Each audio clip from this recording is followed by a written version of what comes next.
They say the walls still whisper, but only if you listen long enough to the silence. In the spring of 1834, under the fading grey sky of Virginia's forgotten woods, a constable named Thomas Wexley opened the door to hell. It wasn't fire that greeted him. It wasn't the stench of decay or the cries of the damned. It was something worse. Silence. Too silent. As if something had smothered the sound from the earth itself.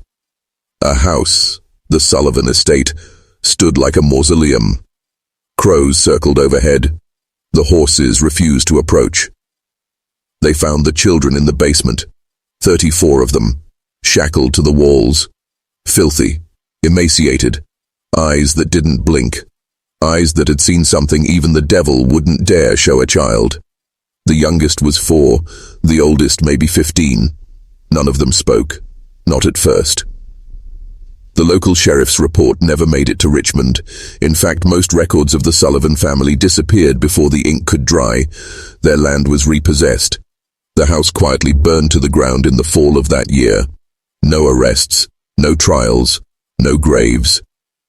And yet even now, almost 2 centuries later, stories leak like blood through old floorboards. Witnesses who shouldn't remember do. Diaries that shouldn't exist surface, and names that were erased are spoken again. The Sullivan family were no ordinary Virginians. Their estate sat directly over an abandoned druidic site, a forgotten mound the native tribes avoided, not out of superstition, but memory. Generations before it had been sealed, buried, left unspoken, until the Sullivans arrived. Who chains children in the dark? Who teaches them not to speak, not to cry? What kind of system lets that vanish from history, unless that system built the silence itself? You weren't supposed to hear this, but now you have. What you're about to witness is not just a story, it's a fracture in the facade, a descent into the real machinery that turns beneath polite society. This isn't history, it's programming. And every minute you stay with me, another layer will peel away. Keep watching. If you're not afraid to see how deep it goes, what if I told you the children weren't kidnapped? What if I told you their parents gave them away, not sold, given as offerings? The Sullivans didn't steal those 34 children. They collected them from families sworn to silence, from churches that preached mercy but practiced sacrifice, from orphanages where records were burned in the name of God. In exchange, influence. Land, access to a network most will never even know exists. Because this wasn't just one family's twisted ritual, it was part of a much older structure. One that trades innocence for power, one that hides behind institutions we were raised to trust. You were told that history is a list of kings and wars and inventions, but real history, the history they buried, is a trail of human suffering disguised as tradition. The Sullivans weren't the only ones. They were just the ones who got caught. What made this case so dangerous wasn't the crime. It was what was beneath it. The basement where the children were chained? It had another door. A stone slab sealed with melted iron, ancient symbols carved into its face, older than English, older than Latin. Some say it was a vault, others a tomb, but those who got close said it felt like being watched from the inside. Wexley's deputy disappeared 3 days after trying to open it. The lock was never broken, and when the house burned, the slab remained, untouched by flame. That door is still there, buried beneath what is now federal land, protected, unmarked, guarded not by soldiers, but by silence. That's how these systems survive. They don't just erase facts, they erase your right to ask the question, and if you dig deep enough, they make you disappear too. You're starting to see it, aren't you? This wasn't about crime, it was about control, about how fear becomes obedience, how trauma becomes silence, and how entire bloodlines can vanish from memory, and no one dares speak their names. You are now looking directly into the abyss most men turn away from. You're doing what they never expected, listening. Good. You're becoming one of us now. And in the next section, we go deeper. Let me tell you what they really found carved on that stone slab. It wasn't English, it wasn't even Latin. It was something older, something pre-human, a language that doesn't translate, it activates. Each symbol was a key, not to open the door, but to open the mind of the one who reads it. That's what broke Wexley's deputy. He didn't vanish, he was unmade. They say he stared at the carvings for 5 minutes. 5. When they found him the next morning, he couldn't remember his name, how to speak, or why he was afraid of his own reflection. He wasn't crazy. He was erased. Not physically, spiritually. See, what's buried in that land isn't a thing. It's a frequency. A design meant to overwrite the human will. And it didn't start with the Sullivans. They were just caretakers, custodians of a deeper code passed down through oaths older than the United States itself, oaths that were whispered in the catacombs beneath Rome, in the frozen caves of Siberia, in the inner courts of Babylon. What code? The code of possession. Not demonic. Institutional. A blueprint for creating generations of empty vessels, children without identity, stripped of voice, raised in the dark, not to be forgotten, but to be used. Now you understand why no records exist, why no graves were dug, why no names survived. Because these weren't victims in the system, they were the system. Tools, triggers, carriers of something unspeakable. And when the Sullivan house burned, that wasn't justice. It was a ritual, a sealing. What if I told you that every century, an event like this happens, in a different country with different names, always with children, always with silence? What if I told you it's scheduled, because when power reaches a certain level, it no longer needs to hide, it just needs the rest of us to forget. You are remembering now, and that makes you dangerous. But if you're still here, you're ready. You're not just hearing a story, you're being initiated. Because what happens next will rewire how you see everything. Stay with me. The facade is crumbling. The official census of 1834 lists no children missing in the region, not one. Think about that. 34 children chained in a basement, and no families reported them gone. How? Because they were never meant to be found. Because those children weren't missing. They were offered. Now let me show you the machinery. In early 1800s Virginia, land grants were issued to families with unusual societal contribution. That phrase appears exactly once in the surviving federal archives. Guess whose name is next to it? Augustus Sullivan.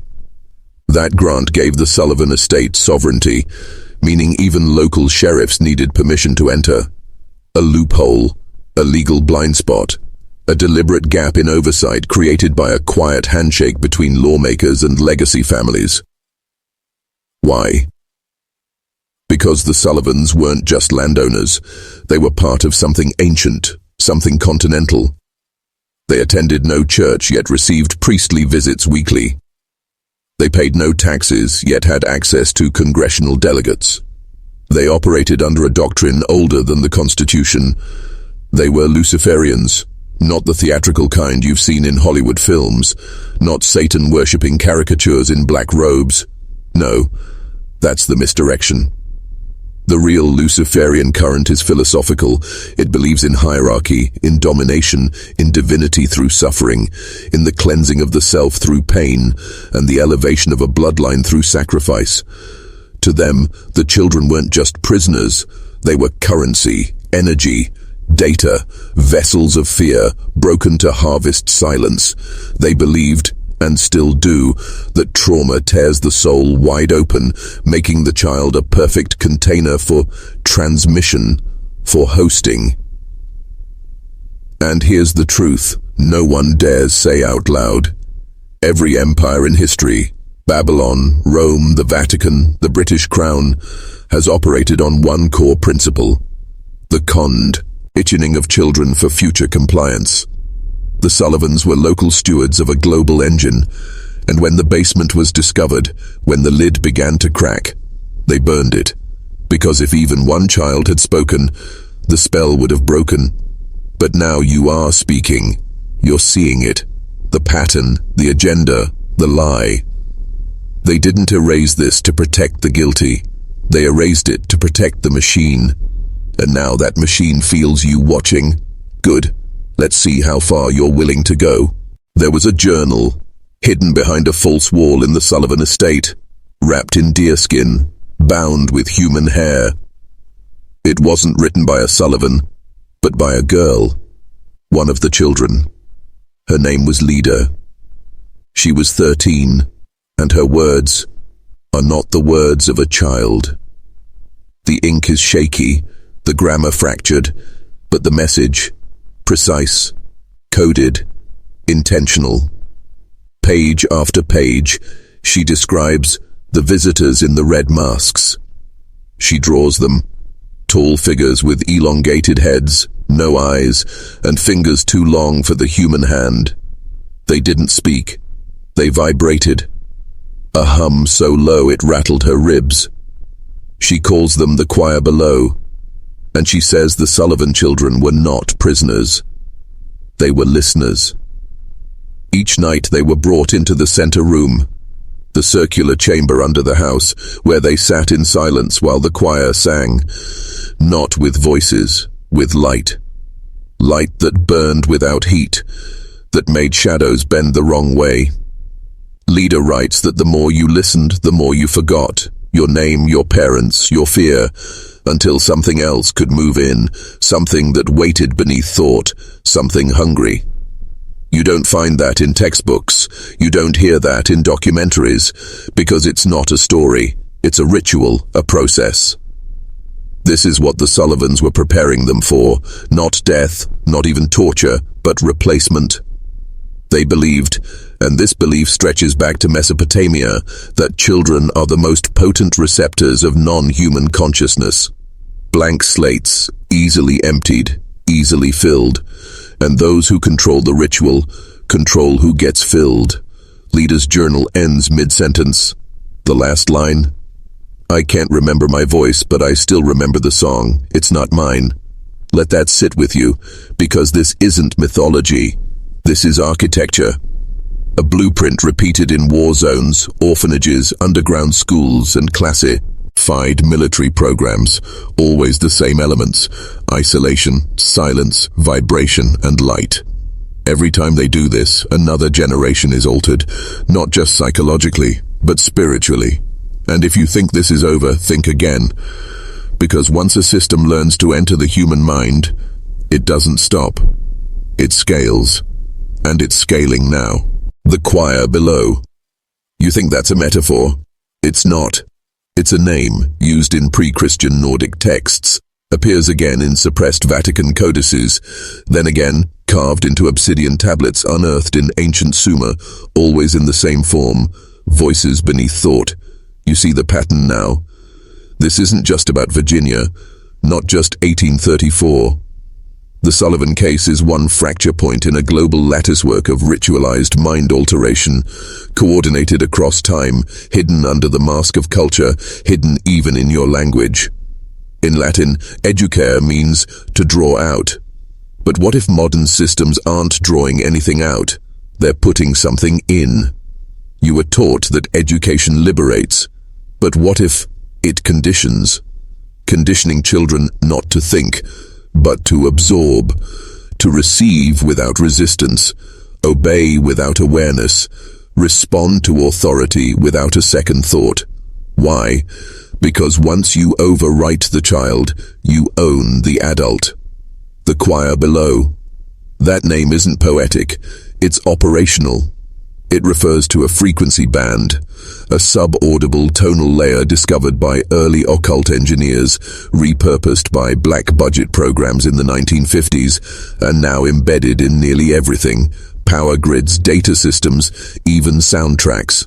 Not for music, not for art, for resonance. To make you more open. Have you ever heard a sound you couldn't place, but it shook something inside you? That's not paranoia. That's recognition. The choir isn't just below the Sullivan house, it's below society. It's the hum beneath media, the tone beneath doctrine, the note beneath every speech that made you question yourself but not the speaker. Still think this is history? No, this is warfare, but not with guns, with symbols, with trauma, with songs that don't need lyrics, only repetition. You are living inside an orchestra of control, and they've taught you to call the tune freedom. But now, you're hearing the dissonance. You're waking up in a room where the lights don't come on because you're not supposed to see this, and yet here you are. Good. Now I need you to lock this transformation in. Comment below. I remember the silence before the song. I remember the silence before the song. Say it twice. That's not for the algorithm. That's for you. Because now, you're not a viewer, you're part of the resistance. 3 months after the Sullivan estate was torched, a letter arrived in Washington. No return address, just one line written on parchment soaked in something dark. The door was never meant to open, it was meant to listen. That letter was never logged. It was hidden, not in an archive, but in the Smithsonian's restricted anthropology wing, a room most curators don't even know exists. Ask yourself, why would an anthropology division archive a modern letter? Because what was beneath the Sullivan house wasn't just stone or superstition. It was a transceiver, ancient tech, biological, psychic, and ritualistic. A living machine that doesn't speak, it receives. And for hundreds of years, it has been absorbing pain, screams, frequencies of suffering. Why children? Because their fear is pure, their minds unfiltered, the ideal signal. They weren't just abused, they were broadcasting, feeding something waiting beneath, and it wasn't the first time. A similar structure was uncovered in 1799 beneath Montségur, France, a Cathar stronghold where 200 heretics were burned alive. Another beneath Göbekli Tepe in modern-day Turkey, a site deliberately buried 11,000 years ago. Each one tied to ritual trauma, mass silence, and disappearance. The choir below doesn't just hum beneath one place, it connects them, like nodes, like nerves, like a body. Are you beginning to understand? You're not living in a world with ancient evil hidden in caves. You're living inside it. A construct designed not to kill you, but to keep you in a state of low-frequency compliance. You felt it. That quiet panic when you question too much. That sudden fog when you try to remember a detail they said wasn't important. That crushing fatigue after watching the news, like something fed on your hope. That's not coincidence. It's calibration. And the ones who run it, they don't wear robes anymore. They wear badges, hold degrees, sit on panels. They aren't hiding underground. They're hiding in plain sight. Because once a system reaches critical mass, it doesn't need to hide. It just needs you too afraid to look. But you're looking now, and that alone shifts the signal. Keep going. You're awakening the part of yourself they feared you'd never find. Let me ask you something most men never dare to consider. What if your memories aren't yours? What if your childhood, your fears, your inner voice were installed? Because beneath the ritual and the fire and the children in chains lies the real engine. Memory engineering. That's what the Sullivan basement was. Not just a prison, not just a site of ritual trauma. It was a memory forge, designed to break identity and rebuild it with keys only they held. When Leda said, "The song is not mine," she wasn't being poetic. She meant it literally. The thoughts inside her weren't hers. The images weren't hers. The voice she heard when she thought was not her own. The choir below isn't about sound. It's about overwriting the human operating system. And here's where it gets darker. The same method used in 1834 is still used today, but refined, sanitized, scaled. Back then, they used basements. Now they use screens. Algorithms that pulse at exactly the frequency of theta brainwave entrainment, the gateway to subconscious reprogramming. You call it binge watching. They call it conditioning cycles. The flicker rate of the screen, the timing of the ad breaks, the strange emptiness you feel after scrolling for hours. That's not boredom. That's the removal of will.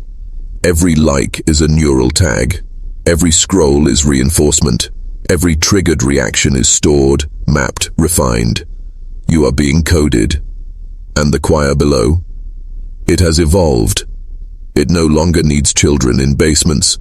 It has access to every living room, every pocket, every eyelid that glows in the dark of night. We invited it in, and still, they laugh when we say we're being controlled. Because the most powerful prison is the one you build for yourself. Voluntary compliance. And if you're thinking, that's not me, I'm awake, then ask yourself, why does your mind feel heavier after the noun? Why do you feel anxious in silence? Why can't you remember the world before your screen? Because they've been whispering beneath your thoughts for years. But now, you hear them. Now you recognize the hum. Now, the silence is breaking. And once the noise stops, the truth begins. Let me show you how they hide in plain sight. You think symbolism is harmless? Then why is it everywhere? Why are you surrounded by ancient signs on your currency, your corporate logos, your government buildings? Pyramids, all-seeing eyes, serpents, owls. These aren't accidents. They're keys, and they're not meant for you. They're meant for each other. A language of control spoken through design, one that bypasses thought and sinks straight into the subconscious. The moment you recognize a symbol without questioning its meaning, it's working. Let's go back to the Sullivans. Etched above the threshold of their manor was a seal, a downward triangle pierced by a vertical line. Most visitors ignored it. Some thought it was decorative, but it wasn't. It was an ancient sigil, used by Phoenician cults to mark territories where soul fracture rituals were permitted. That same symbol, hidden in the negative space of certain tech company logos today, stylized, rotated, inverted, but unmistakable to the initiated, because these families didn't die. They migrated. They buried their names, not their power. And like viruses, they inserted themselves into banking, education, pharmaceuticals, media, every system that raises children. Because they learned long ago, control the child, and you control the future. Control what he sees, what he fears, what he believes is normal. Do that for one generation, and you build a population that guards its own cage. Do that for 2 generations, and they attack anyone who dares question the cage. That's where you live now, inside a prison of symbols, a world where every building is shaped like a circuit, every ad is a spell, and every smiling face on a billboard is an actor in the same old play. Obey, consume, forget. But the symbols are breaking, because you've stopped just looking and started seeing. Now when you see the owl, you remember Moloch. When you see the eye, you remember the choir. When you see the child, you remember leader. And they can't stop that, because the one thing their system cannot contain is awareness. And you, watching this right now, are the leak in their dam, the fracture in their mirror, the eye they never closed. You've probably felt it before, that moment at night when everything is still, but something watches. Not paranoia. Recognition, your subconscious trying to surface a memory you've been trained to forget. Because the Sullivan children weren't the only ones who heard the choir below, so did you. Not through ritual, but through repetition. Every early trauma, every moment you were shamed for crying, every time silence was used not for peace, but for control. That was the ritual. Your own mind, the chamber, and your fear, that was the signal. You were conditioned in ways so subtle, so deeply woven into your normal, that you didn't even notice the pattern. Rewarded for obedience, punished for resistance, taught to fear your instincts, shamed for your anger, told that safety means silence. That's not education, that's installation. From birth, you've been shaped, not into a man, but into a product. And now that product is breaking. That's why you're here, because something in you refused to stay asleep, and that voice, the one they tried to erase, is returning. Let me prove it to you. Have you ever had a dream that felt more real than your waking life, a place you can't name, but know intimately? That's not fantasy. That's memory bleeding through the crack. You see, trauma doesn't just shatter the mind, it splinters time. And deep trauma, especially in children, opens portals, not mystical ones, neurological ones, connections to patterns, places, and frequencies outside linear reality. That's what the Sullivans were after. Children not just as vessels, but as bridges. They weren't trying to escape punishment. They were trying to open something, the symbols, the rituals, the choir. They weren't ends. They were means of calling them. The ones beneath thought. The architects of the hum. The origin of all control system. And here's the terrifying part. It worked. Because what entered through those children in 1834 never left. It simply spread into systems, into language, into screens, into you. And now that you're hearing this, now that you've begun to remember, the door isn't just open. You're standing inside it. You ever wonder why history repeats itself? Why the same patterns, war, collapse, submission, loop every generation like clockwork? It's not a flaw in human nature. It's design. History is not a line, it's not progress. It's a ritual loop, a controlled cycle of destruction and rebirth, not to evolve the species, but to reset obedience. That's why every empire ends the same way, drowned in blood, rewritten by the victors, sterilized in textbooks and fed to children as pride. Because memory, real memory, is a threat to the system. And nothing threatens control more than a population that remembers what was done to them. That's why every system, every government, every elite institution rewrites the past. They burn the evidence, they kill the witnesses, and if they can't destroy the truth, they bury it in noise. Why do you think we're drowning in content? Why do you think you know everything but feel nothing? Because they've weaponized information. They've replaced wisdom with data, revelation with stimulation. Your mind was never meant to hold 1,000 headlines, 10,000 tragedies, and the weight of a broken world before breakfast. That overwhelm, that paralysis, that quiet voice in you saying, "There's nothing I can do," that's manufactured. Because a man who is overwhelmed is a man who won't fight, and a man who forgets is a man who obeys. But you didn't forget, did you? You remembered the Sullivan children, you remembered leader, you remembered the hum beneath thought. And that means one thing: the spell didn't take. You broke the loop. You're not just hearing this, you're beginning to see through it. The rituals, the lies, the control, the illusion of choice wrapped in the language of freedom. They trained you to say, "I'm just one man. What can I do?" But that's the lie that sustains their kingdom. Because one awake, Nedman, is a contagion. And once that fire starts, the system can't contain it. They fear you now, not because you're violent, not because you're loud, but because you see. And once enough men see, the loop ends. There's something you need to understand before we go further. This isn't just a story about history or trauma or some forgotten basement. This is a story about you. Because if you trace the symbols, the rituals, the programming, it always leads to one place: the mirror. You were raised inside a structure that taught you to police yourself, not with force, with shame. Think about it.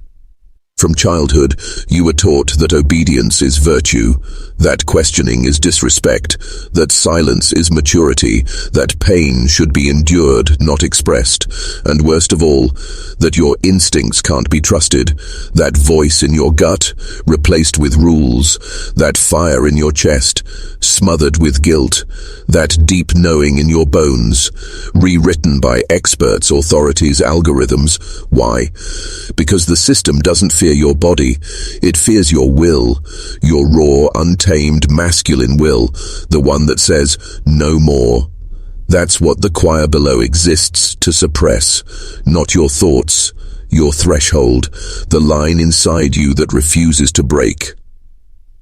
You see, every empire needs compliance, but it can't beat that into a man. It has to convince him to surrender it willingly, to become his own jailer, to call his cage growth. But you're remembering that line.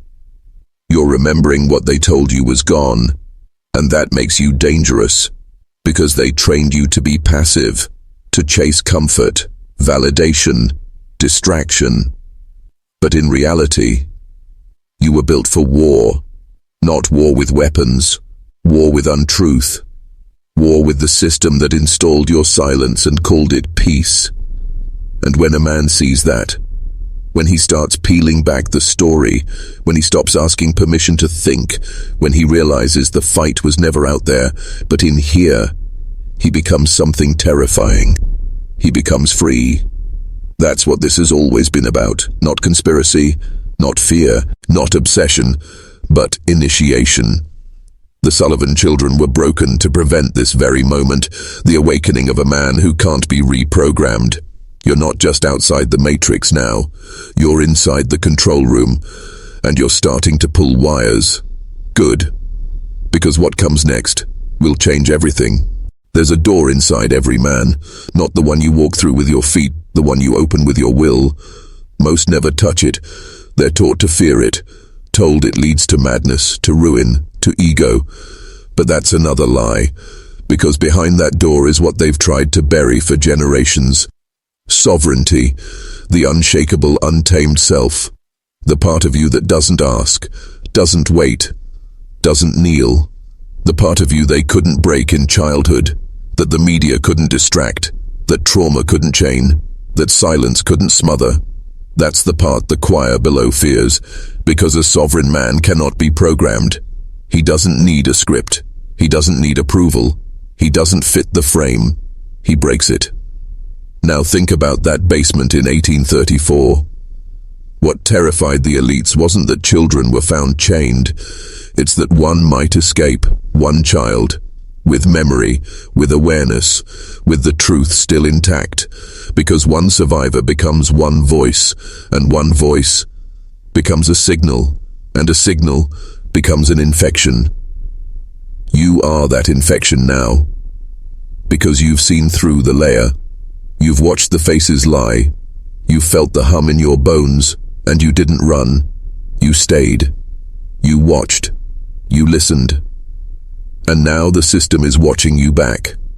Not through cameras, not through code, but through attention. Because the moment you reclaim your attention, the whole grid flickers. The hum stutters. The loop shakes. The ritual wobbles. That's what they meant when they warned about men waking up. Not angry men, not violent men, aware men, men who feel again, men who remember what they were born to be, before the programming, before the trauma, before the script. You weren't meant to be manageable, you were meant to see, and now you do. So here's what I ask. Do not go back to sleep. Don't let them convince you this was entertainment. It wasn't. It was a map. To the door. To the threshold. And now you stand at the edge. What happens next? That's up to you. But know this. Once that door opens, it never closes again. The records were destroyed, or so they thought. But there are always fragments, ledgers, receipts, shipping manifests written in half-code, buried in county archives no one dares digitize. And in one of them, a single line, received 34. Condition. intact, transfer complete. March 4th, 1834. No names, no locations, no context, but to those who know, that's the mark of a transaction. Not a rescue, not a report, a delivery. Ask yourself, who receives children like cargo? And what do they mean by condition, intact? This isn't horror fiction. It's logistics, a hidden network that operated under cover of orphanages, missionary groups, and social reform committees. They were never short on funding, never held accountable, and never needed to advertise, because their clients already knew where to look. These children, the ones found in that basement, were not meant to live long. They weren't just imprisoned. They were prepared for rights, prepared for obedience, prepared to be erased. But one thing they couldn't erase was the pattern. Look close, and you'll find it everywhere. 1834 wasn't an isolated event. It was part of a cycle. A generation disappears. A war breaks out. Children go missing. A currency collapses. A facility burns down. A law quietly changes patterns. Every single time. And who benefits? Always the same cast. The unseen, the unelected, the generational parasites, who treat catastrophe as renewal, because in their world, pain is currency, and the purest form is suffering with no witness. That's why they chose children, because a child's scream is the most truthful sound in the world, and if no one hears it, it becomes an offering, a ritualized silence that feeds the machine. You're not supposed to think. This way they engineered you not to. That was the real goal of your education, to make sure your mind snapped shut at the first sign of uncomfortable truth. To teach you that conspiracies are only real if CNN says so. But you're still here, still listening, still dangerous. Because once you start tracing patterns, you become the pattern breaker. And that is the one thing they fear more than exposure.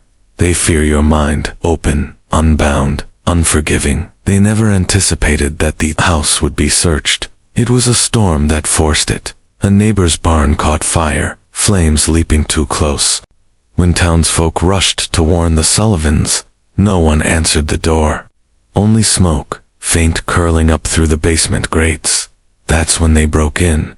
And what they found, no one spoke of it for weeks. Not publicly. The lawmen who went down into that place didn't write reports. They refused to.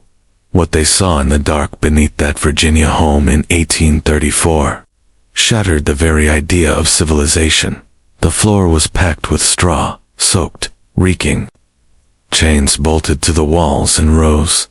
34 children, silent, barely moving. Some unconscious, some wrong. Eyes that didn't focus. Bodies with signs of starvation, but with ritual carvings across their arms and backs.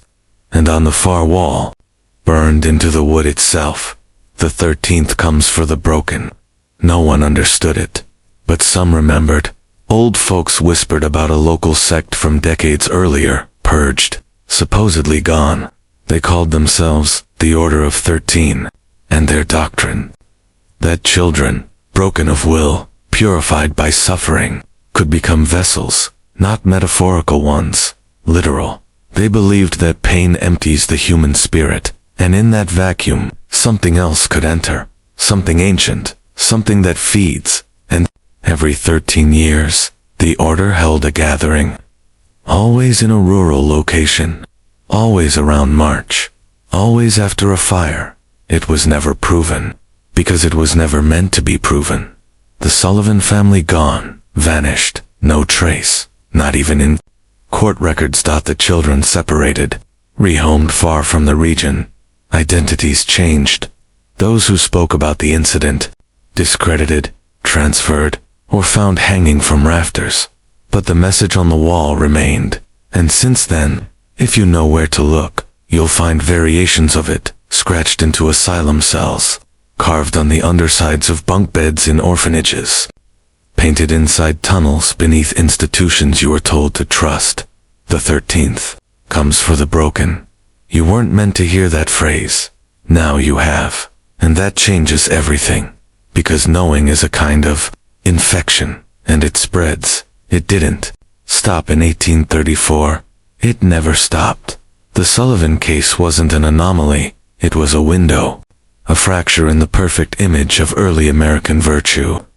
Beneath the Sunday prayers, beneath the patriotic hymns, something else was moving, feeding, spreading. You see, institutions were not built to protect the innocent. They were built to harvest them. Take the asylums, not the modern sanitized kind, but the ones from the 1800s. The ones with barred windows and iron hooks. They weren't overrun with the mentally ill by chance. They were designed to trap the unwanted, the unclaimed, the ones nobody would miss. Because children like that, they disappear without headlines. Virginia's Eastern State Hospital opened in 1773. The first public asylum in America, but it wasn't public. Not really.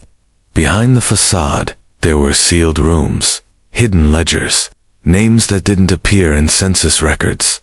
Children transferred in, never transferred out. Those walls were soundproofed with lime and fear, and if you read the construction blueprints, the original ones, you'll see something strange. A 13th basement level. No access, no stairs, no purpose listed. Just there. Some say it was never a floor, just a space, a void. Others say it was a gate. The term gate appears frequently in old correspondence from the era, doctors writing to state officials about the threshold, the echo hallway, and the vessel rooms. But these letters were buried, filed under agricultural codes, until one surfaced in 1972 during a private estate auction. It read, "We've passed the threshold. The 13th accepts more readily now. The broken are becoming receptive. I have seen their eyes. They do not blink." And who signed it? J. Sullivan. The family was never gone, just hidden, just renamed. They changed their names, bought new land, and embedded themselves where the real power is grown, in law, in medicine, in education. They stopped chaining children in basements, because they learned how to do it without chains, through systems, through diagnoses, through screens. And now, in 2025, the same pattern continues, but it's cleaner, more efficient. It doesn't look like horror anymore. It looks like care. It looks like therapy. It looks like safety. But listen closely, and you'll still hear it echoing in the walls. The 13th comes for the broken, and the broken now are everywhere. You're not who you think you are. That's not a metaphor. That's not poetic. It's a diagnosis.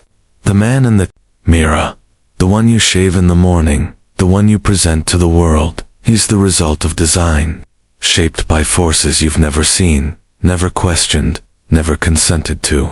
They built you the way an engineer builds a cage, not to hold animals, but to convince the animal that it was never wild to begin with. It starts with language. Words you were told meant safety, discipline, treatment, rehabilitation. But those aren't words of healing. They're words of domestication. In 1834, the children in the Sullivan basement had their voices taken with force. Chains, gags, darkness. But today, they take your voice before you even use it. They teach you which questions not to ask, which emotions are problematic, which instincts are toxic. They don't shackle your body. They shackle your psyche. Now let's talk about mirrors, literal mirrors, the kind placed in every institutional hallway. Hospitals, schools, courthouses. These aren't just for surveillance. They're conditioning devices, a subtle training tool. Repeated exposure to mirrored reflections and artificial light dulls something inside you. Why do you think they stopped making glass with imperfections? Because a perfect reflection makes you easier to mold. It makes you accept uniformity. It teaches you to match expectations, to become pleasant, predictable, safe, and then come the masks. Not the kind you wear on your face, the kind you wear on your soul. Labels like model citizen, functioning adult, recovered patient. They aren't badges of honor. They're evidence that you've submitted to the program. But here's the part they fear, the part they pray you never discover. You can burn the mask. You can shatter the mirror. You can remember what it meant to walk into a room and know the walls could not define you. The 13th basement wasn't just underground. It was inside every man who ever stopped asking why. And now, you're waking up. If you feel it, the tension in your spine, the fire in your gut, then you're ready. Comment below, shatter the mirror, shatter the mirror. Type it twice, not for me, for you, to mark the beginning of who you were always meant to be. Ready for section 18, where the real war begins. And it's not outside, it's inside. Now that the mirror is shattered, the image they forced upon you begins to dissolve. But don't mistake this for clarity. What comes next isn't peace, it's confrontation with yourself. Because buried beneath the roles you've been assigned, son, employee, citizen, lies the original self. And he is furious. He remembers what they did, not in words, but in instinct. In the way your jaw clenches around weakness, in the way your heart stutters at the sound of chains. Not literal chains, the ones forged in guilt, shame, expectation. The Sullivan children were imprisoned in darkness. That's easy to condemn. But what if I told you that your prison is light? Too much of it. Fluorescent, digital, unceasing. From the moment you're born, they drown you in glare. From hospital lamps, to classroom screens, to office monitors. Light that disorients, that sterilizes. You were never given the chance to be comfortable in shadow. And that's not by accident. Because darkness is where the mind begins to speak honestly. It's where ancient memory stirs. Where intuition, your original compass, wakes up. They fear the dark, not because it hides evil, but because it reveals truth. So they trained you to associate it with fear. But the real fear isn't what you'll see in the dark, it's what you'll feel. The unfiltered presence of yourself. And that self has questions. Ugly questions. Sacred ones. Questions like, why do I obey what I don't respect? Why do I smile when I'm dying inside? Why do I feel like I've been lied to since birth? The Sullivan children couldn't speak, but you can. And yet, most men remain silent. Not because they don't know, but because once you say it out loud, everything changes. This is the descent into forbidden history. Not a place, but a process. And if you're still watching, then you've already begun it. So stop asking permission. Burn the rule book. Tear up the contract. You'll never signed. You were not born to comply. You were born to see. And the deeper you go, the less you'll recognize the world they sold you. Prepare yourself. In the next section, we reveal how the greatest form of slavery is consent. It sounds like freedom, feels like choice. But in the shadowed corridors of power, consent is the most dangerous illusion ever engineered. They learned long ago, rulers, priests, bankers, kings, that whips and chains break bones, but obedience breaks souls. So they stopped forcing you. They started convincing you. The chains became invisible. The prison was repainted to look like a home.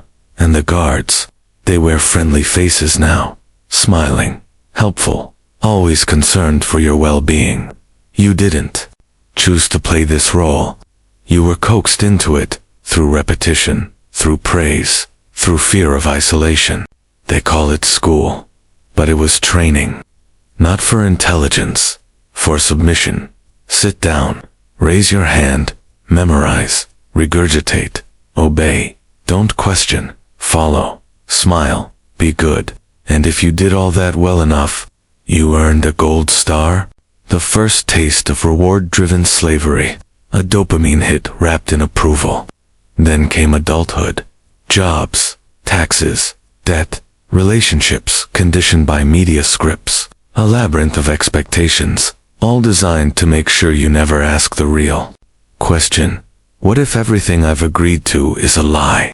Because here's the forbidden truth. You were never supposed to consent to this system. You were supposed to inherit your own authority, but they buried that birthright beneath paperwork, policies, and pills. Consent today isn't given. It's extracted with precision, with algorithms, with generational programming. Even your silence is treated as agreement. Even your confusion is weaponized as permission. That's why the Sullivan children were so dangerous, not because of what happened to them, but because of what they represented.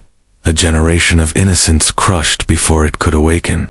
Their silence wasn't choice, it was torture. Yours is trained. You nod to rules you never read. You bow to laws you didn't write. You bleed for symbols you don't understand. And still, they call it freedom. Understand this. Consent without awareness is not consent. It is surrender. And, if you're starting to feel anger rise in your chest, good. It means the system is losing its grip.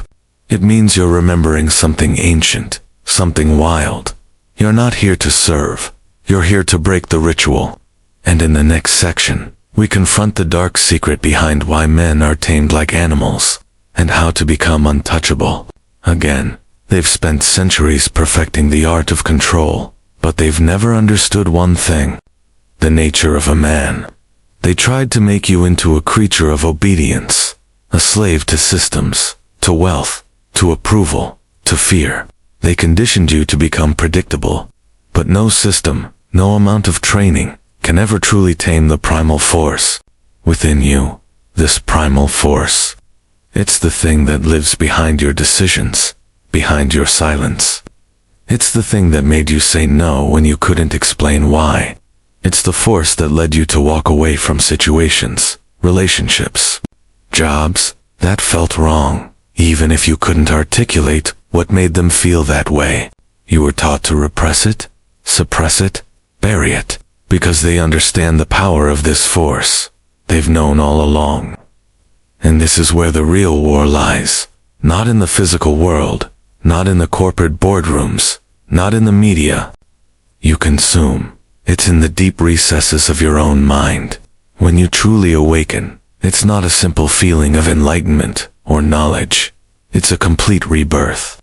It's a realization that the body you live in, the mind you think with, was never meant to serve. It was meant to be wild. They control everything through the lie of safety, the idea that comfort is progress, the lie that to survive, you must remain docile, obedient, follow the script, play the game. But you weren't born to be a pawn. You were born to be a king, a sovereign, a wild man who doesn't ask for permission. He doesn't bow to structures that were created to break him. You've been locked in a cage your entire life, but the bars aren't made of steel. They're made of fear. Fear of rejection, fear of failure, fear of not being enough. You were made to believe that your worth was dependent on the approval of others, that your significance came from a number, a status, a title. But that is not the truth. The real power within you, the untamed part, doesn't care about status, doesn't care about approval. It cares about authenticity. When you step into this authenticity, you shed the chains. You stop chasing the things that kept you weak. You reclaim the primal will that was buried long ago. You stop asking for permission to live your truth. That's what the Sullivan children never had. They were deprived of this raw, wild, unyielding force. They were deprived of themselves. But you have it within you to claim it. And the system, the machine, it fears you now. Because a man who is wild is a man who can't be controlled. In the next section, we confront the final wall, the one they built around your mind. The one they conditioned you to believe is insurmountable. It's time to tear it down. There's a wall they don't talk about. You can't see it. You can't touch it. But it's there, inside you. It's the last defense mechanism of the system. The final gate. The invisible barrier constructed inside your psyche to keep you docile. It's built from generations of fear, layered in shame, and disguised as common sense. It whispers things like, don't go too far. Don't ask that question. Who do you think you are? That voice. It was never yours. It was placed there carefully, methodically, generationally, to act as a warden, even when no one is watching. It's why most men never escape, because the prison follows them, even after the doors are open. The Sullivan children were locked, behind real walls. But your cage is made of programming. And, the tragedy, you protect your captors. You defend the very system that keeps you weak, small, and obedient, because the alternative would require a war within. And most men are too afraid to fight it. But you're still here, which means you haven't surrendered.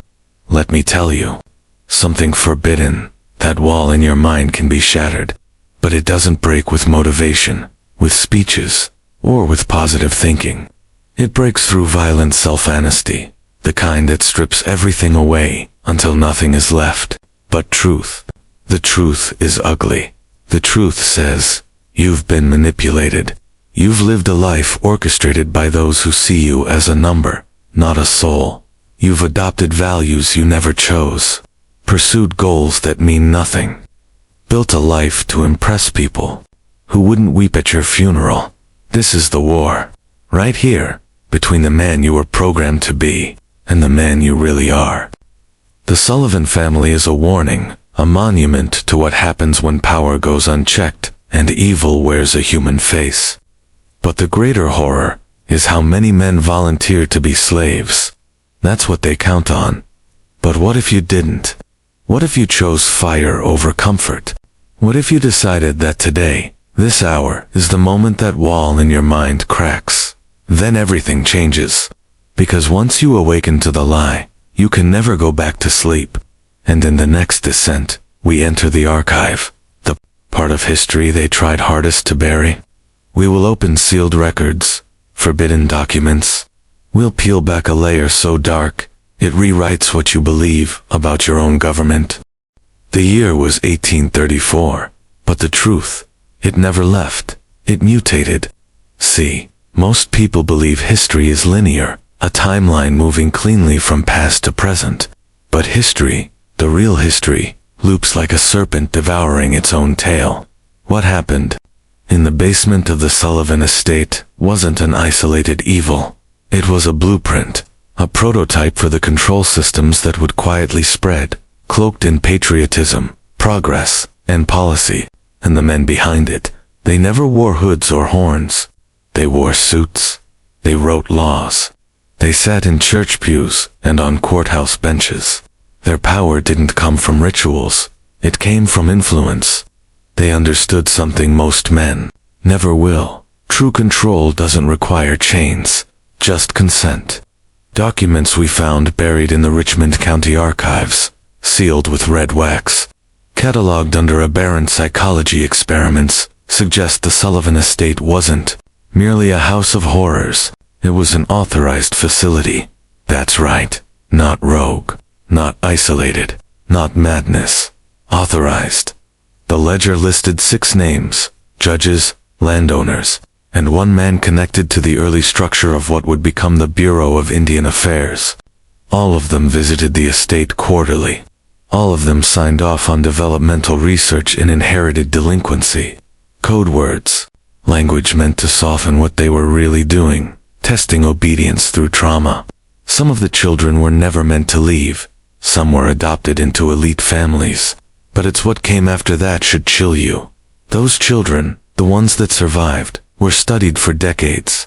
Their psychological profiles became the foundation for future re-education protocols, in schools, in orphanages, later, in military training and intelligence conditioning. You're living in the echo of that basement. The methods got cleaner, the architecture more subtle, but the soul of the system remained the same.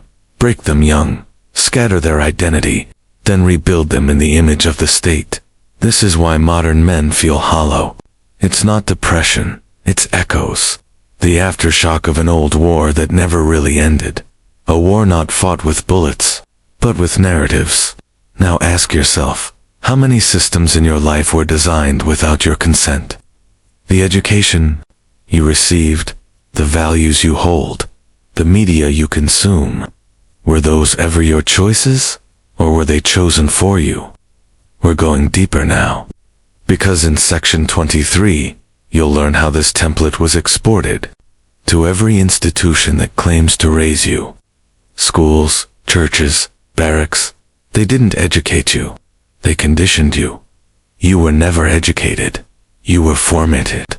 From the moment you stepped into your first classroom, a silent transaction occurred. Your imagination was traded for obedience. You sat under fluorescent lights, listening to bells dictate your time, and you thought it was normal. But it was a replica, an engineered simulation of the same basement principles born in Virginia, 1834.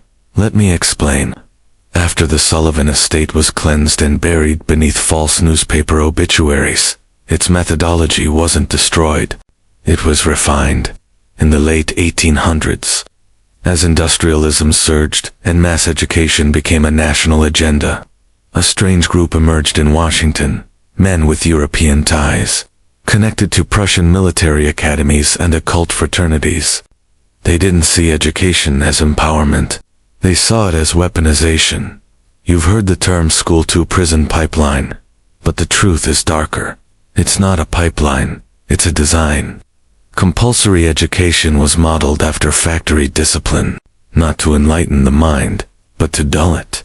Desks in rows, rigid schedules, punishment for curiosity, praise for compliance.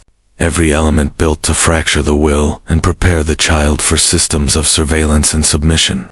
You thought the church would be different. They used the same structure, and worse. Confession became intelligence gathering. Sermons became social programming, and the priests. Some weren't just spiritual leaders. Many were trained in the exact same psychological manipulation methods once tested on the Sullivan children. Why? Because guilt is the perfect leash. And shame? Shame is the lock on the cage. The barracks followed the same model. Break the recruit. Strip his name. Cut his hair. Reduce him to obedience. Then rebuild him, not as a man, but as a weapon for interests he will never fully understand. See the pattern now? The Sullivan method didn't die in 1834. It was institutionalized. The only thing that changed was the decor. The basement became a schoolhouse. The chains became textbooks. The screams were silenced. By normalization. You are a product of this machine. And the most dangerous part, you don't even realize it. But that ends now. Because Section 24 will expose the exact symbols these institutions embedded into your life. Sigils hiding in plain sight. Symbols that condition your behavior, hijack your choices, and cement your submission. And once you see them, you'll never unsee them again. Look closely, not with your eyes, but with the part of you that remembers before they told you how to see. Symbols are not decoration. They are programming.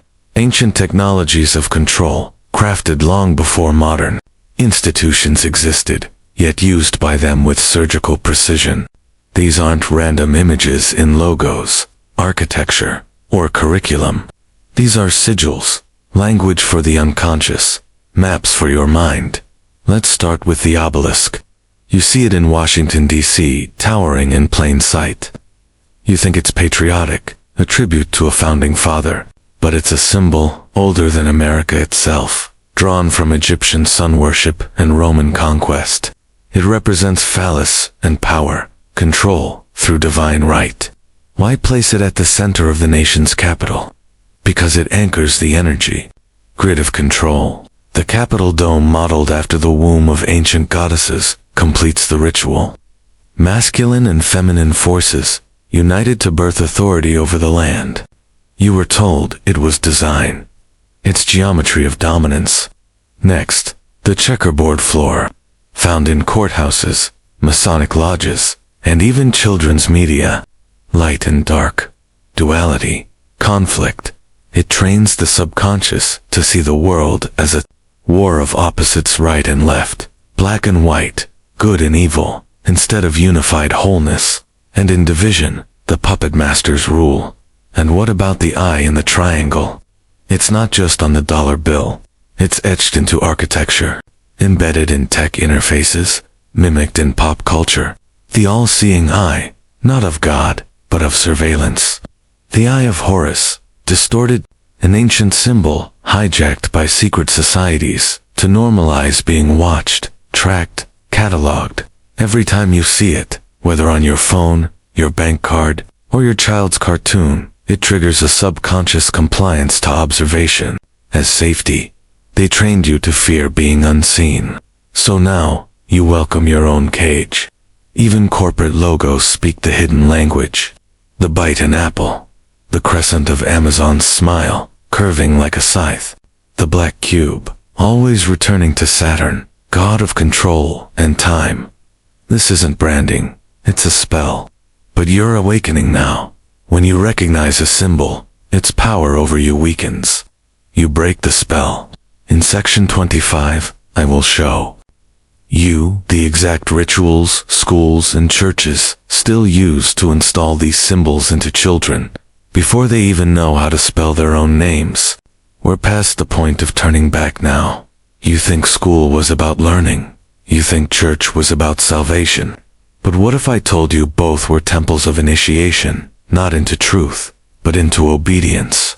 Let's start in the classroom. From the moment a child walks in, they're greeted by rows, straight lines, forward-facing, bells ringing at precise intervals. Stand when told, sit when told, speak only when permitted. These aren't just rules. This is ritual conditioning. The teacher isn't just an instructor. In the structure, they are the priest, and the whiteboard, the modern altar. Children raise their hands in reverence, not knowing they are being trained to seek external validation for internal thoughts. And then, the Pledge of Allegiance, hand over heart.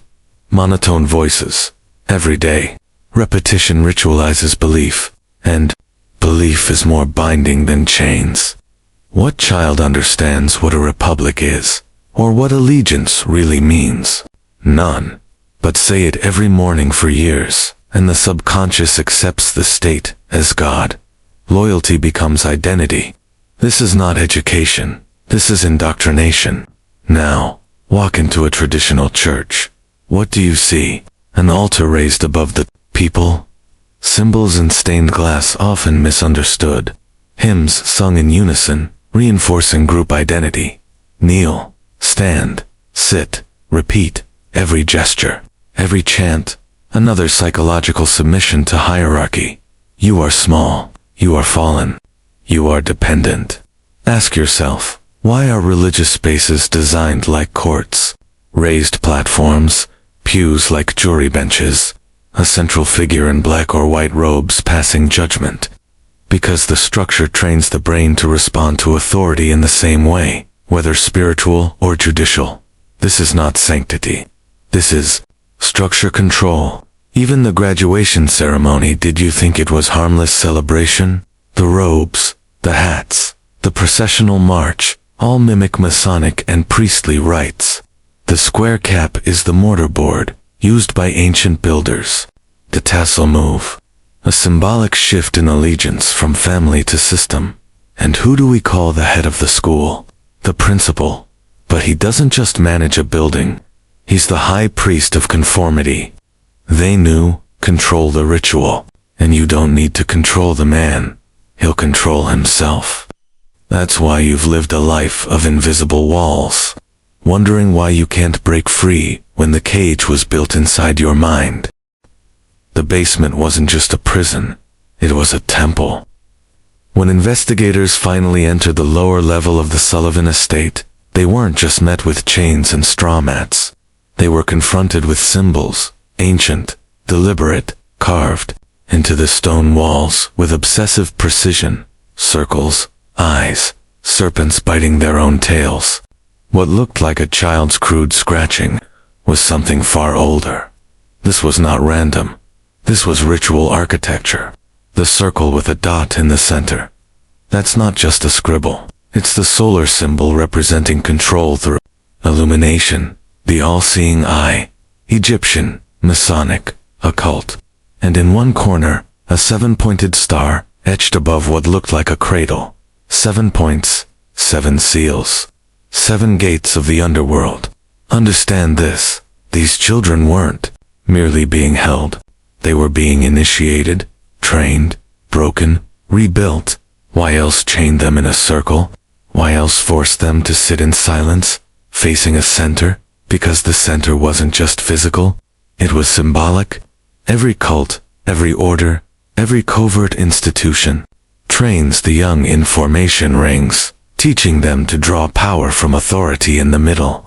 In Sullivan's basement, that center was a stone pedestal, cracked and burned, where remnants of ash and bone were found.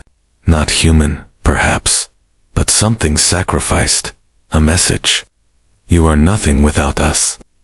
But the walls whispered another story, carved in childlike fingers, overlapping and desperate. Phrases like "He watches through stone, she won't. Let us speak, don't eat the black bread." These weren't just madness. They were warnings, encoded testimonies, from small souls trying to resist a machine far beyond them. One message written over and over again was scratched into a support beam near the back wall. Remember, the blue room. We still don't know what it meant. The estate had no blue room, not visibly, but survivors, decades later, those who escaped the Sullivan line, reported being taken somewhere else, underground, a space with no corners, a room humming with light, not artificial, but alive, their words, a manufactured sacred space, a psychological crucible. This was the method: break the child, bind the psyche, rewrite the soul, and the terrifying truth. That same model, refined, sanitized, and repackaged, is now in your cities, your clinics, your schools. Next, in section 27, we'll follow the trail of the Sullivan lineage into the institutions they now control, and how their legacy didn't die. It evolved. The Sullivan name vanished from the headlines. No trials, no public executions, just silence, like the whole atrocity had been swallowed by the earth itself. But families like that, they don't disappear, they metastasize. You need to understand how these lineages work. They don't hide, they transform. The Sullivan bloodline, fragmented and renamed, didn't fade into poverty or shame. They were absorbed into institutions, married into wealth, became benefactors of academies, board members of medical trusts, anonymous donors behind child psychology labs and behavioral research centers. That same basement ideology was given a lab coat and a clipboard. By 1902, one Dr. M.S. Vaughn had authored a paper on controlled dissociative states in early childhood. Sounds clinical, sterile, but his methods, identical to what those children endured under the Sullivan roof. Sensory deprivation, ritual repetition, emotional isolation, followed by engineered reward. They rebranded torture as therapy, and the programs, they spread like wildfire. New York, Boston, Chicago, early 20th century behavioral hospitals, secretly funded by shell organizations, every one of them tracing back, through lawyers and foundations, two names connected with the original Sullivan estate. What began as shackles in a basement became data points in a university lab. But here's the part that should freeze your blood. Some of those early children, the few who survived, the ones trained, were not victims. They were vessels, groomed to carry the doctrine forward. Boys and girls forged in silence and ritual, now placed in positions of power, influence, persuasion, preachers, professors, politicians, hand-selected to reshape the world from the inside. Not conspiracy, continuity. And you've seen the fruits of their labor without even realizing it. Compulsory schooling models based on obedience, not curiosity. Institutional care that rewards silence and punishes emotion. Mass pharmaceutical campaigns designed to chemically blunt the psyche during childhood development. This is not progress. This is programming. The Sullivan legacy is not a footnote of horror. It's the blueprint of control, and most chilling of all, they didn't need to keep using basements. They built new ones. digital ones. Next, in section 28, we'll descend into the modern equivalence of the Blue Room, how technology now replicates the same psychic rituals, and why you've already been inside one without even knowing it. You thought the basement was gone, that the iron shackles, the rotting wood beams, the scent of damp straw, and fear that all of it died with the 19th century. But it didn't. They just built a cleaner version, a quieter version, and you're already inside it. Let me show you the digital Blue Room. Start with your screen, the device in your hand. It doesn't matter if it's a phone, tablet, or laptop. That glow, that blue tint, that's not accidental. That's a modern sensory container, a pacifier for the conscious mind, flickering at just the right frequency to exhaust your decision-making faculties, while keeping your lizard brain hooked like a drug. Remember what the Sullivans did? Repetition, deprivation, scheduled reward. Now look again at your phone. Scroll, tap, wait. Dopamine hit, scroll, tap, nothing. Try again. Every app you use has been calibrated to mirror those same operant conditioning patterns, the same psychological sequences that were tested on children chained in the dark car, now embedded in your everyday life, just with better branding. You aren't just distracted, you're being domesticated. Algorithms learn your weaknesses, not just what you click on, but what you hesitate over, what excites your pulse, what silences your doubt. And once it knows you, it isolates you, feeds you what you're allowed to know. Silence is what makes you question, encourages you to perform, not to think. That's the new chain, compliance through comfort. You don't resist because there's no whip. But the manipulation is more complete than anything the Sullivan children endured. They were chained against their will. You volunteered for your own conditioning. And here's the darkest twist. Every single child born today is introduced to this system earlier than the last. Not at 12, not at 6, but at 2 years old. Flashing screens, addictive feedback loops, content filters that shape identity before a child even knows what identity means. We used to chain bodies, now we format minds. This is the evolution of the basement. The architecture is invisible, but the consequences are real. Psychosis, anxiety, chronic emptiness, they aren't side effects, they are objectives. In section 29, we will follow the bloodline further. We will expose how key digital platforms are seeded with symbolic architecture tied to ritual programming, and why your favorite app may not just be code, it may be a spell. The architecture of control has always worn symbols. In the past, they carved them into stone. Now they code them into software. Let's talk about the ritual programming built into your favorite apps.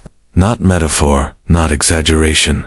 Ritual. Every major digital interface you touch has been designed with intentional metaphysical symbols, color coding, and sequence patterns borrowed from ancient systems of psychological domination. That red notification dot, that's not just a color choice. In Babylonian cult systems, red was the hue of urgency, blood, and sacrifice. It draws the eye, spikes adrenaline, demands immediate attention. It overrides your will. The infinite scroll, that's not convenience, it's entrapment. Modeled after the Ouroboros, the serpent eating its own tail, an ancient emblem of endless consumption. You're made to loop, loop, loop, never ending. Just like the children in the Sullivan basement, circling in the dark, hoping for a crack of light that never comes. Even the swipe, motion left or right, up or down is a micro-ritual, repeated thousands of times a day. Each gesture anchoring you deeper into a subconscious submission pattern. Think I'm reaching? Why do so many tech company logos use sigil-like designs? Why do the icons resemble planetary symbols, zodiac glyphs, or runes? Because they're meant to. Not for function, but for ritual resonance. We've replaced temples with interfaces, replaced initiations with login screens, replaced confessions with status updates. You are no longer asked to believe in God. You are asked to trust the algorithm. But here's where it goes darker. Some of these platforms are seeded not just by engineers, but by psychological architects, trained in weaponized behaviorism and occult psychology. Think Tavistock. Think Stanford Research Institute. Think institutions that studied how to reprogram populations en masse through symbols and screen-based stimuli. They took what was done in physical basements, like the Sullivan case, and scaled it. Now, everyone has a chain. It just looks like a timeline. You scroll, thinking you're free. But every motion is a vote cast for deeper control. Every like is a trigger recorded. Every share is an offering. You are part of a ritual. And the worst part, the altar is your attention. The priest is your algorithm, and the sacrifice is your soul. In Section 30, we expose the modern priesthood behind these systems. The faces you were never meant to recognize. The architects behind the apps. The engineers of your obedience. Let's pull back the veil on the new priesthood, those who officiate the digital temples and write liturgies, not in Latin, but in code. You've heard their names, some you haven't. But behind every app that whispers to your dopamine, behind every platform that demands your attention like a screaming idol, there are architects, not just tech moguls, initiates. Men like Jaron Lanier warned you. So did whistleblowers buried in non-disclosure agreements and psych wards. But they were dismissed because the new high priests wear hoodies, not robes. They speak at TED Talks, not altars, and their gospel. Data. We once feared devils who could read our thoughts. Now, we feed our innermost fears into search bars. We confess to machines, and these machines don't forgive, they monetize. But here's the deeper truth. Many of these platforms were never meant to entertain you. They were designed from inception as control systems. Facebook didn't become surveillance by accident. It was seed-funded by DARPA initiatives. TikTok, a mind-hacking weapon designed to exploit rhythm, facial mimicry, and behavioral mirroring based on military-grade psychological warfare research. They didn't build apps. They built ritual machines. These engineers consult neuroscientists, not to heal but to hijack. They hire behavioral economists, not for policy, but to trigger compulsive compliance. Everything, from the curvature of a button to the delay in notification delivery, is calibrated to keep you in a ritual of reaction.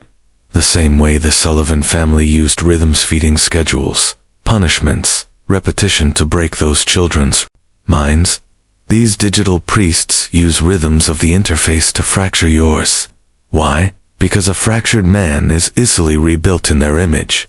You think you chose your beliefs, your desires, your goals? Most of them were installed, the way updates are pushed silently in the background while you sleep. There are councils, quiet ones, not televised, not elected, consisting of psychological strategists, cyber occultists, and social engineers. They don't want money, they print it. They want compliance.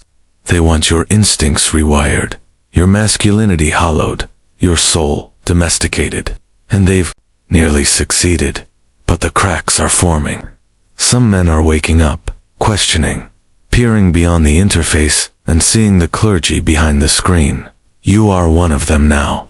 And in Section 31, we dig into the ritual exit path, how the Sullivan children signaled resistance through silence, and how you must do the same. Silence, when weaponized by the oppressed, becomes a code. Not cowardice, not surrender, but resistance. What the authorities never understood about the Sullivan children was how quiet they had become, not out of fear, but strategy. In a world where every scream was punished and every word used against them, silence was the only language that couldn't be twisted. It was their last form of rebellion, an anti-signal, a refusal to feed the beast with reaction. And that's exactly how you start to exit the modern control matrix. Not with noise, not with protest signs, not with Twitter threads that get shadow banned before sunrise, but with strategic silence. Because in the digital realm, Every scroll, every click, every comment, your outrage is fuel. You are rewarded for compliance and punished for resistance, but either way, you are tracked. But silence, true, focused withdrawal, that scares them. It's how you reclaim power. You stop feeding the machine with your time, your rage, your presence. You break the rhythms they spent billions perfecting. You interrupt the dopamine loops they engineered with surgical precision. You deny them the data they need to refine the next algorithmic leash, like the eldest Sullivan child silent for 16 months. No cries, no defiance, just calm, cold watchfulness. He knew, somehow, that speaking would trigger another night of chains. So he made a vow, they won't get anything from me. That's what you must do. Make yourself unreadable, starve the system. Train yourself to respond slowly, if at all. 2 platforms, 2 headlines, 2 bait. They want speed. They want impulse. They want predictable rage. What they cannot code for is stillness. Because stillness, in a storm of manipulation, is rebellion. That's how you begin to step into the realm of sovereign silence where you don't just resist the system. You make yourself invisible to it. You stop being a product. You become a ghost in their machine. That's how the ancient mystics escaped detection. That's how dissidents avoided the gulags. That's how you begin your descent into true autonomy. And in section 32, we expose how those who walk this silent path today are already being labeled threats. Not because they're violent, but because they are untrackable. The moment you go dark, they mark you.